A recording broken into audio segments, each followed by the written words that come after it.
Good morning, children. Today we will study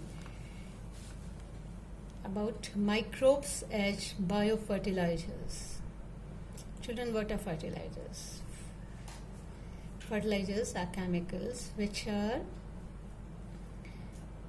provided to the plant to increase their yield. They help in the growth of plants.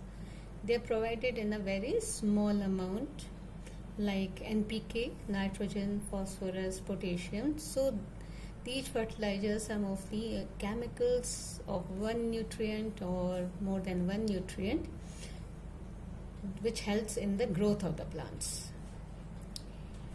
When these chemicals were applied in the beginning, they made the farmers very happy because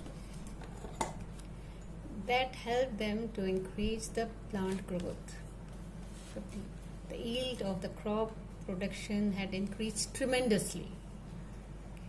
But after some times, what was seen that due to continuous use of fertilizers, the water bodies are polluting. They pollute the water bodies, and slowly these chemicals leach down and reach the underground water table and cause water pollution. They also destroy beneficial microorganisms, make the crop more susceptible to diseases, and also reduce soil fertility because the soil slowly starts becoming compact. So slowly the disadvantages of fertilizers were seen and the farmers were told to adopt organic farming.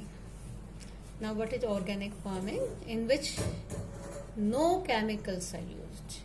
Only organic produce are used to increase the soil fertility or to control the pests and all living organisms or their products are used. So organic farming helps to increase the production of crops also and does not pollute the water bodies. In organic, if we think of the biofertilizers, so all the waste of living organisms changes into manure. Like we can use eggshells to increase the calcium content of the soil. For increasing the sulfur content, we use onion peel waste. So all these are biofertilizers. And now we have also started using microbes as biofertilizers.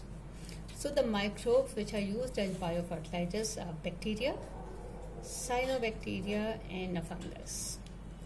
Now in bacteria, the first one is symbiotic bacterium. Symbiotic bacterium, if you remember, are the bacterium which reside in the nodules of leguminous plants, for example, rhizobia.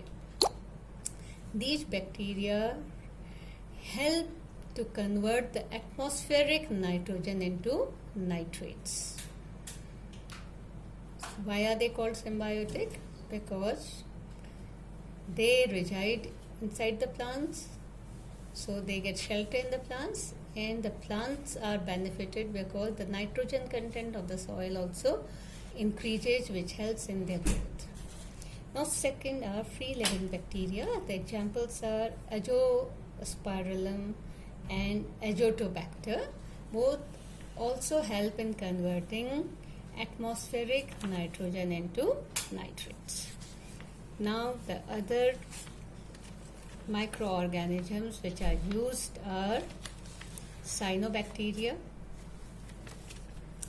Examples are Anabaena, Nostoc, Allosuria, Oscillatoria, etc. Again, they also help in converting atmospheric nitrogen into nitrates. They are also known as blue-green algae, so they are photosynthetic, so also increase the organic matter of the soil. And